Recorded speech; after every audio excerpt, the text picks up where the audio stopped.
Puppy socialization is one of those very confusing topics, and there's lots of different information out there and misinformation out there. It's hard to know where it's safe to take your puppy and when it's safe to take your puppy. And in today's video here on Pupford, we're going to cover those topics and more.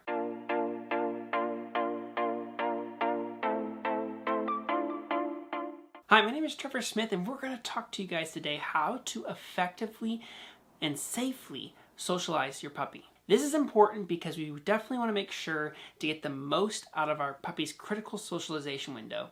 Now what this is somewhere in between 4 months and 6 months where your puppy is very impressionable. And after 6 months old, they are still in a socialization window, but it is harder to socialize them after that window. Now, if you have an adult dog and you're wondering, well, my dog is 6 years old, what am I supposed to do? Don't fret. We're going to talk about a lot of topics of socialization that also apply to adult dogs today. Before we jump too deep though, we need to make sure to do the very first thing that is most important before we socialize our puppy, and it's to take them to the vet and have a good conversation with your local vet to find out when and where it is safe to socialize your puppy. Every puppy is different, and every area of where you live can be different as well. So the most educated person in your area to help you with this process is your vet. Now, when you think of socializing your puppy, what's the first thing that comes to your mind? Socializing them with dogs? Socializing them with strangers? But some of you guys might not even consider some of the things that are happening right inside your home that are more important than that. And that is socializing your puppy with you and socializing your puppy to your home environment. There's a lot of things in your home environment that your dog might be scared of. So let's start there. Let's make sure that most of all, your puppy loves and trusts you first. That's gonna help give them the confidence that they need to tackle some of these fearful things. And you can work on that whole socialization skill of being brave and being confident within your own home, using the vacuum cleaner, an empty plastic sack. Maybe it's just listening to some firework noises or some truck sounds or whatever on a YouTube video that is playing off your phone.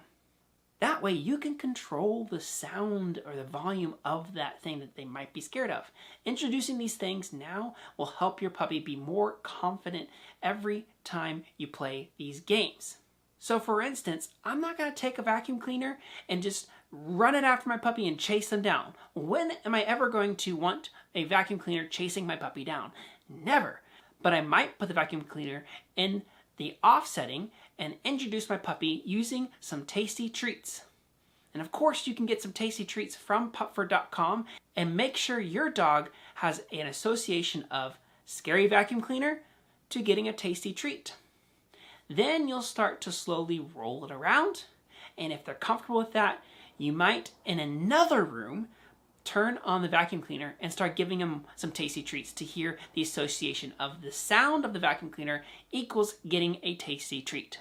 You can repeat this process to a lot of different things, and this is what we're going to take in this whole pattern of getting your dog used to something that they might be scared of, utilizing rewards and utilizing treats to help them understand that this thing that might be scary to you is actually going to be associated with getting something that they like, which is right now could be a treat, could be their food, and it could be even a toy.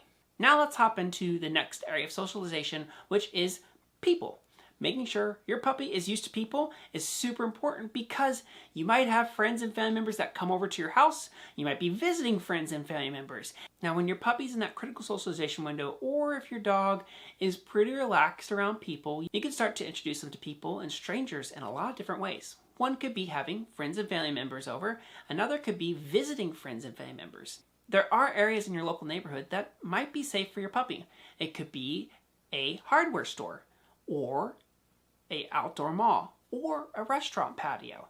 These areas don't have a lot of dogs typically, but still be careful about letting your puppy sniff in the grassy areas around those locations. Of course, we want to be careful around those grassy areas because we don't want them to contract things like parvo or any other illnesses. One place that should never be on a list for a puppy or a brand new dog sometimes is a dog park. And it is known that there's sometimes dogs that aren't going to be friendly there. There's sometimes going to be dogs that aren't feeling so well and could be sick, and your dog can contract something from them. So it is just best to avoid dog parks altogether and find other areas for your dog to play and socialize. A better way to socialize your puppy with other dogs is probably going to be local friends and family members that have dogs that are well adjusted and well socialized and are fully vaccinated. One of my other favorite places to take a dog, particularly a puppy, is puppy socialization classes. These are awesome, and these are a great way for your puppy to be introduced not only to other people, but other dogs as well. Now, some of you might be going, wait. Shouldn't I wait till my puppy is fully vaccinated before taking him to a puppy class? Once again, consult your vet and check with them before signing up for any puppy classes. Veterinarians and dog trainers have seen a greater danger of your puppy not being socialized, because if they are fearful to other people and other dogs and environments, then that can cause more problems and more risk than any illnesses in the area. Having your puppy be used to multiple environments, like we talked about before, whether it be a hardware store, restaurant, patios, different type of surfaces like slick surfaces or grass or mulch or any other types of surfaces is also important. But two areas where your puppy might need some help socializing is your local vet and your groomer.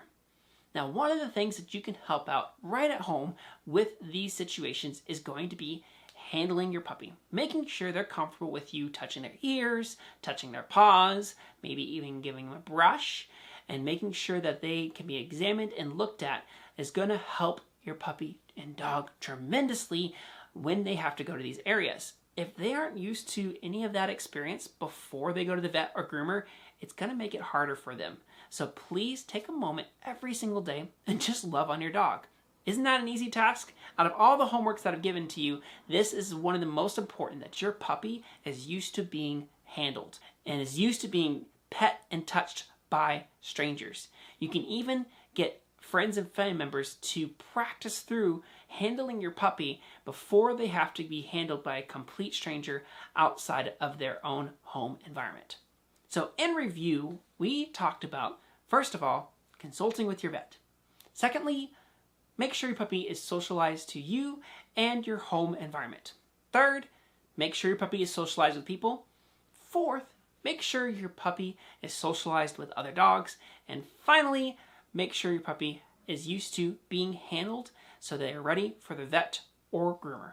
Thanks for joining us here. If you want more information, do check out Pupford.com, where you can also get yourself a bag of tasty treats for your dog.